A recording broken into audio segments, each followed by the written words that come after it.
Assalamualaikum warahmatullahi wabarakatuh. Ayo ikhwah yang dimuliakan Allah Subhanahu wa taala. Alhamdulillah, pada kesempatan hari ini kita bisa berjumpa kembali di channel yang insyaallah diberkahi oleh Allah. Kiranya saya ingin membahas sebuah tema penting dan mendalam, yaitu tentang sifat wujud dan argumentasi logis mengenai eksistensi Tuhan.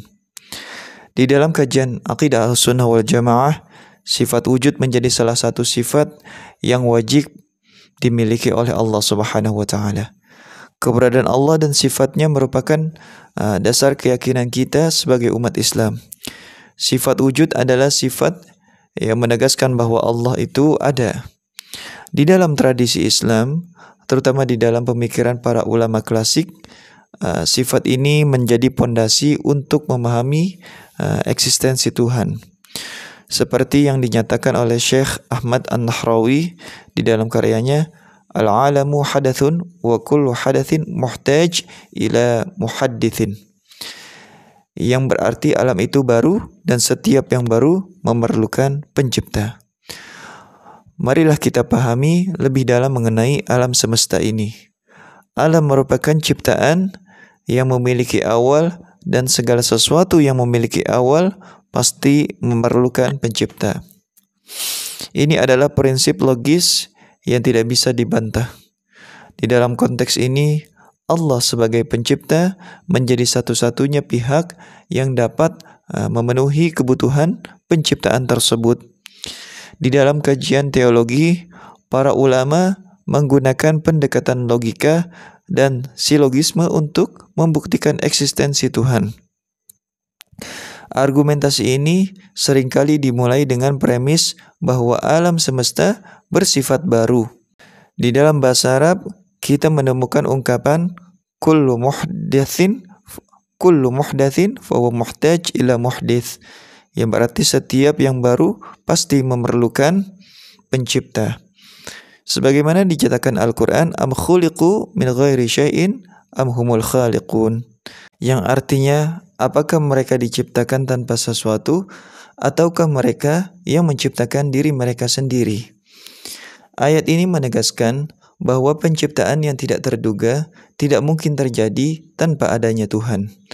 Dalam konteks membuktikan eksistensi Tuhan, mari kita lihat kisah Abu Hanifah yang terkenal. Suatu ketika seorang ateis mendatangi beliau dengan tantangan untuk membuktikan keberadaan Tuhan. Sang ateis berkata, "Jika Tuhan ada, tunjukkanlah buktinya." Imam Abu Hanifah dengan tenang menjawab, "Apakah kamu bisa melihat akalmu?" Sang ateis pun menjawab, "Ya, sudah barang tentu, saya bisa." Lantas Abu Hanifah melanjutkan, "Apakah kamu bisa menyentuh akalmu?" Ateis itu terdiam, tidak bisa memberikan jawaban. Dengan bijaksana, Imam Abu Hanifah menjelaskan, begitu pula dengan Tuhan. Dia tidak terlihat dengan mata, tetapi eksistensinya dapat dirasakan melalui tanda-tanda ciptaannya. Ayo ikhwah, kisah ini menunjukkan bahwa meskipun Tuhan tidak dapat dilihat secara fisik, keberadaannya dapat dipahami melalui ciptaan-ciptaannya. Setiap benda, setiap fenomena di alam semesta ini adalah manifestasi dari kekuasaan Allah Subhanahu wa taala. Hal ini sejalan dengan ayat Al-Qur'an, "Inna fi khalqis samawati wal ard wa ikhtilafil laili wan nahar la ayatin liulil albab."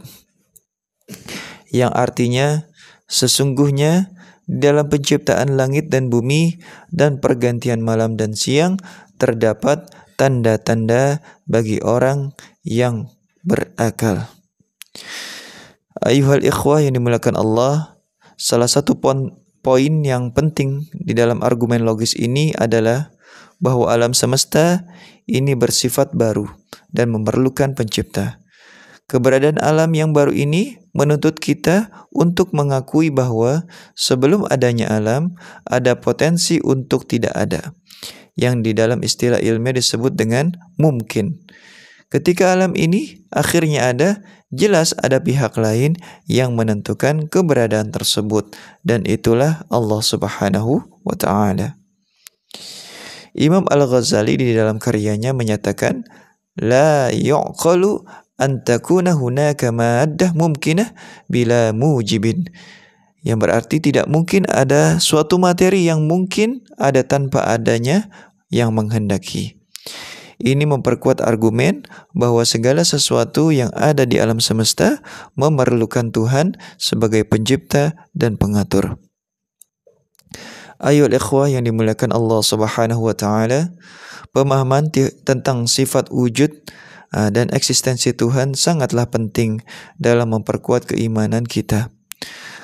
Keberadaan alam semesta ini adalah bukti nyata akan kekuasaan Allah Subhanahu wa Ta'ala yang tidak hanya dikuatkan oleh logika tetapi juga dengan wahyu Allah Subhanahu wa Ta'ala. Mari kita selalu merenungkan tanda-tanda kekuasaan Allah di dalam ciptaannya dan memperdalam pemahaman kita tentang eksistensinya. Dengan memahami dan menghayati sifat wujud, kita dapat lebih dekat dengan Allah dan menumbuhkan keyakinan yang kokoh di dalam diri kita. Ayo ikhwah, demikian yang bisa saya sampaikan. Semoga kita dapat memahami dan mengamalkan ajaran yang telah kita pelajari serta senantiasa berusaha untuk mendekatkan diri kita kepada Allah Subhanahu wa Ta'ala. Hadanallahu wa iyyakum ajma'in. Wassalamualaikum warahmatullahi wabarakatuh.